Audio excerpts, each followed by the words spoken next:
2025 ने इन्वेस्टर्स को एक इंपॉर्टेंट लेसन फिर से याद दिला दिया। मार्केट हर साल सेम तरह से बिहेव नहीं करता। जिन लोगों के पोर्टफोलियो में गोल्ड और सिल्वर जैसे एसेट्स थे, उन्होंने पिछले साल काफी अच्छा पैसा बनाया, लेकिन जो इन्वेस्टर्स सिर्फ इक्विटी पर ही डिपेंडेंट थे, उनके लिए ये साल उतना खास नहीं रहा।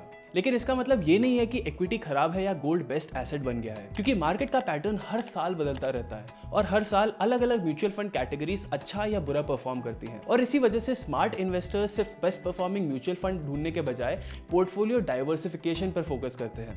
इस वीडियो का ऑब्जेक्टिव आपको फंड्स की लिस्ट बताना नहीं है, बल्कि ये समझाना है कि अलग अलग म्यूचुअल फंड कैटेगरीज पोर्टफोलियो में क्या रोल प्ले करती हैं, ताकि आप 2026 के लिए अपनी इन्वेस्टिंग स्ट्रैटेजी ज्यादा क्लैरिटी के साथ प्लान कर सको। और हाँ, अगर आपको भी म्यूचुअल फंड्स के ऐसे डीप एनालिसिस में इंटरेस्ट है, तो आगे बढ़ने से पहले चैनल को सब्सक्राइब जरूर कर लेना। तो सबसे पहले समझते हैं कि डाइवर्सिफिकेशन का असली मतलब क्या है। डाइवर्सिफिकेशन का मतलब सिर्फ ज्यादा फंड्स खरीदना नहीं होता।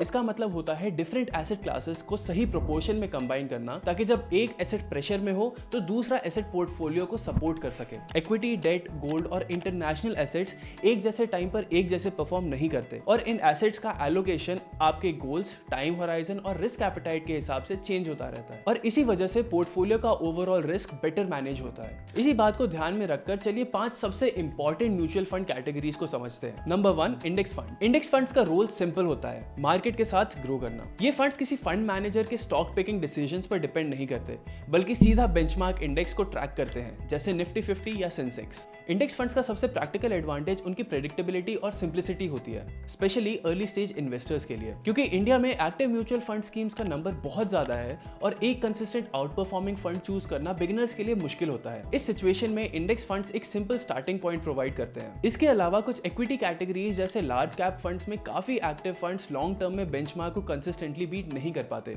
ऐसे केसेस में इंडेक्स फंड्स पोर्टफोलियो को एक स्टेबल कोर कंपोनेंट की तरह काम कर सकता है। इंडेक्स फंड्स का एक एडेड एडवांटेज होता है उनका लो एक्सपेंस रेशियो, जो रफली 0.1 से 0.5% के बीच होता है, जो कि एक्टिवली मैनेज्ड इक्विटी फंड्स के 1 से 2% के कंपैरिजन में काफी कम होता है, जिसका इंपैक्ट लॉन्ग टर्म इन्वेस्टिंग में कंपाउंडिंग के साथ काफी बड़ा हो जाता है। इन रीजन से जो इन्वेस्टर्स सिंपल, ट्रांसपेरेंट और लो मेंटेनेंस अप्रोच चाहते हैं, उनके लिए इंडेक्स फंड्स एक लॉजिकल स्टार्टिंग पॉइंट बन सकता है। सेकंड कैटेगरी है इंटरनेशनल म्यूचुअल फंड्स। बहुत सारे इंडियन इन्वेस्टर्स अपनी पूरी इक्विटी एक्सपोजर सिर्फ इंडियन मार्केट्स तक ही रखते हैं, लेकिन ग्लोबल इन्वेस्टिंग का एक इंपॉर्टेंट प्रिंसिपल ये कहता है कि इकोनॉमिक साइकिल्स हर कंट्री में सेम टाइम पर सेम तरह से नहीं चलते। इंटरनेशनल म्यूचुअल फंड्स इन्वेस्टर्स को ग्लोबल कंपनीज और सेक्टर्स का एक्सपोजर दे सकते हैं, जैसे एआई, सेमीकंडक्टर्स और हेल्थ केयर, जो इंडियन इंडाइसेस में लिमिटेड प्रोपोर्शन में अवेलेबल होते हैं। इसका फायदा ये होता है कि जब इंडियन मार्केट्स प्रेशर में हो, तब ग्लोबल मार्केट्स का बिहेवियर डिफरेंट हो सकता है। और साथ ही इन फंड्स में इन्वेस्ट करने से आप करेंसी मूवमेंट जैसे रुपी और डॉलर के फ्लक्चुएशन का भी फायदा उठा सकते हो। लॉन्ग टर्म में इंटरनेशनल फंड्स का real benefit domestic market risk को डाइवर्सिफाई करना होता है। हिस्टोरिकल डेटा ये दिखाता है कि इंडियन और ग्लोबल मार्केट्स हमेशा एक जैसे टाइम पर एक जैसे डायरेक्शन में मूव नहीं करते। जैसे 2008 के ग्लोबल फाइनेंशियल क्राइसिस के बाद US markets relatively faster recover हुए,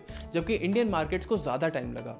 सिमिलरली 2022-23 के फेज में जब इंडियन इक्विटीज प्रेशर में थे, कुछ global markets specially US tech heavy indices ने कंपैरेटिवली बेटर परफॉर्मेंस दिखाई। ऐसे साइकिल्स में इंटरनेशनल एक्सपोजर पोर्टफोलियो के ओवरऑल वॉलेटिलिटी को स्मूथ करने में मदद करता है, क्योंकि रिटर्न्स सिर्फ एक कंट्री के इकोनॉमिक साइकिल पर डिपेंड नहीं करते। ये गारंटी नहीं है कि इंटरनेशनल मार्केट्स हमेशा इंडियन मार्केट से बेटर परफॉर्म करेंगे, लेकिन लॉन्ग टर्म में ये डोमेस्टिक कॉन्सेंट्रेशन रिस्क को कम करने में मदद करते हैं। थर्ड कैटेगरी है flexi cap funds. Flexi cap funds का कोर एडवांटेज ये होता है कि फंड मैनेजर्स मार्केट वैल्यूएशंस और कंडीशंस के हिसाब से लार्ज, मिड और स्मॉल कैप स्टॉक्स के बीच एलोकेशन डायनेमिकली एडजस्ट कर सकते हैं। ये अडेप्टेबिलिटी 2025 जैसे चैलेंजिंग साल में क्लियरली दिखी। जब ब्रॉडर मार्केट स्पेशली मिड और स्मॉल कैप्स प्रेशर में थे, तब फंड मैनेजर्स ने लार्ज कैप एक्सपोजर स्ट्रैटेजिकली बढ़ा दिया। नवंबर 2025 के डेटा के अकॉर्डिंग 42 में से 34 फ्लेक्सी कैप स्कीम्स ने अपने पोर्टफोलियो का 50% से ज्यादा हिस्सा लार्ज कैप स्टॉक्स में एलोकेट किया, और ईयर एंड तक कैटेगरी का एवरेज लार्ज कैप एलोकेशन 50 से 60% की रेंज में आ गया। इस एलोकेशन शिफ्ट का डायरेक्ट इंपैक्ट परफॉर्मेंस पर भी दिखा। इस टफ मार्केट एनवायरनमेंट में भी फ्लेक्सी कैप कैटेगरी ने लगभग 10 से 13% रिटर्न्स डिलीवर किए, जो निफ्टी 500 टीआरआई को क्लियरली बीट करते हैं। इसी वजह से फ्लेक्सी कैप फंड्स का परफॉर्मेंस प्योर मिड कैप या स्मॉल कैप फोकस्ड फंड्स के कंपैरिजन में ज्यादा स्टेबल और डाउनसाइड कंपैरेटिवली बेटर मैनेज हुआ। इसका मतलब ये नहीं है कि फ्लेक्सी कैप फंड्स हमेशा हायर रिटर्न्स देंगे। इनकी रियल स्ट्रेंथ ये है कि वॉलेटाइल और अनसर्टेन मार्केट फेजेस में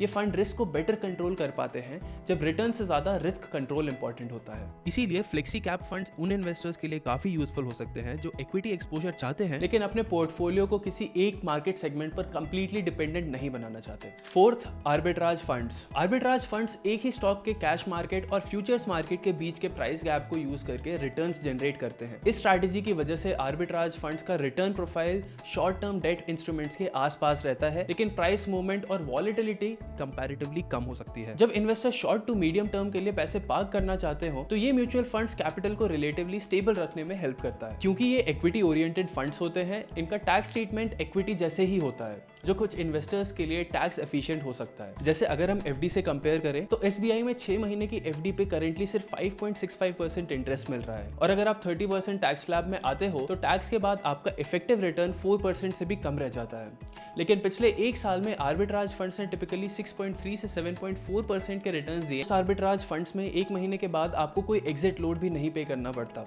एंड इसके रिटर्न्स रिलेटिवली स्टेबल रहते हैं क्योंकि आर्बिट्राज स्ट्रैटेजी का मेन ऑब्जेक्टिव ही लो रिस्क रिटर्न्स जनरेट करना होता है। लेकिन ये भी समझना जरूरी है कि आर्बिट्राज अपॉर्चुनिटीज मार्केट कंडीशंस पर डिपेंड करती हैं। रिटर्न्स फिक्स नहीं होते और ये funds long term wealth creation या इक्विटी रिस्क रिड्यूस करने के लिए नहीं बल्कि शॉर्ट टर्म के लिए लिक्विड फंड से बेटर टैक्स एफिशिएंट टूल हो सकते हैं। And fifth is gold and silver ETFs। In funds का पर्पस इक्विटी को लॉन्ग टर्म में बीट करना नहीं होता बल्कि इन्फ्लेशन, करेंसी रिस्क और जियोपॉलिटिकल टेंशंस जैसे फेजेस में पोर्टफोलियो को स्टेबलाइज करना होता है। इसी वजह से गोल्ड और सिल्वर ETFs को पोर्टफोलियो में लिमिटेड एलोकेशन के साथ इंक्लूड किया जाता है ताकि जब मार्केट्स अनसर्टेन हो तब पोर्टफोलियो को सपोर्ट मिल सके। सिर्फ रीसेंट रिटर्न्स को देखकर गोल्ड में ज्यादा एलोकेशन करना सही अप्रोच नहीं होता क्योंकि जब ग्लोबल टेंशंस बढ़ने लगती हैं तब ये फंड्स ज्यादा वॉलेटाइल हो जाते हैं। जैसे रिसेंटली ही चाइना के सिल्वर एक्सपोर्ट्स पर रिस्ट्रिक्शंस की न्यूज से एक ही वीक में सिल्वर 22% अप हुआ और फिर 10% डाउन भी हो गया। इसलिए आपको इन फैक्टर्स को ध्यान में रखकर ही इन्वेस्ट करना चाहिए क्योंकि इनका रोल लॉन्ग टर्म में पोर्टफोलियो प्रोटेक्ट करना होता है, ना कि इक्विटी को रिप्लेस करना।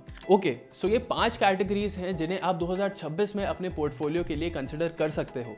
लेकिन एक इंपॉर्टेंट बात ये भी है कि सिर्फ इनको ब्लाइंडली फॉलो करना सही अप्रोच नहीं है क्योंकि हर इन्वेस्टर के गोल्स, टाइम होराइजन और रिस्क एपेटाइट अलग होते हैं। म्यूचुअल फंड कैटेगरीज एक तरह के टूल्स होते हैं और कौन सा टूल कितना और कब यूज करना है ये आपके फाइनेंशियल गोल्स डिसाइड करते हैं। For example, long term goals जैसे रिटायरमेंट या वेल्थ क्रिएशन के लिए पोर्टफोलियो का ज्यादा हिस्सा इक्विटी ओरिएंटेड फंड्स जैसे index funds, flexi cap funds में हो सकता है, जिसके साथ limited allocation gold, silver ETFs और इंटरनेशनल फंड्स में हो सकता है ताकि डाइवर्सिफिकेशन रहे। मीडियम टर्म गोल्स जैसे 3 से 5 साल के लिए सिलेक्टेड हाइब्रिड फंड्स का कॉम्बिनेशन एक बैलेंस अप्रोच हो सकता है और शॉर्ट टर्म गोल्स जैसे 6 से 12 महीने के लिए आर्बिट्राज फंड्स और डेट ओरिएंटेड फंड्स ज्यादा सूटेबल हो सकते हैं। इस अप्रोच से आप ब्लाइंडली सभी फंड कैटेगरीज में इक्वल इन्वेस्टमेंट करने के बजाय अपने टाइम होराइजन और रिस्क एपेटाइट के हिसाब से अपना पोर्टफोलियो बिल्ड कर सकते हो। डेटा क्लियरली दिखाता है कि पिछले 20 से 25 सालों में कोई भी एक एसेट क्लास कंसिस्टेंटली हर साल बेस्ट परफॉर्मर नहीं रहा है। इसलिए डाइवर्सिफाइड पोर्टफोलियोज लॉन्ग टर्म में ज्यादा स्टेबल और प्रेडिक्टेबल रिजल्ट्स देते हैं। 2026 में इन्वेस्टिंग के लिए स्मार्ट अप्रोच ये रहेगा कि पोर्टफोलियो के हर कंपोनेंट का रोल समझा जाए। इंडेक्स फंड्स ग्रोथ के लिए,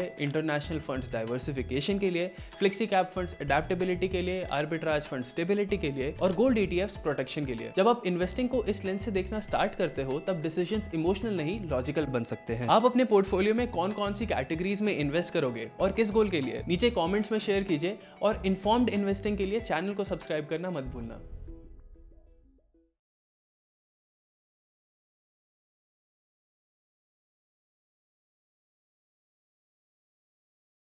Investment in securities market are subject to market risks. Read all the related documents carefully before investing. Please read the risk disclosure documents carefully before investing in equity shares, derivatives, mutual fund, and or other instruments traded on the stock exchanges.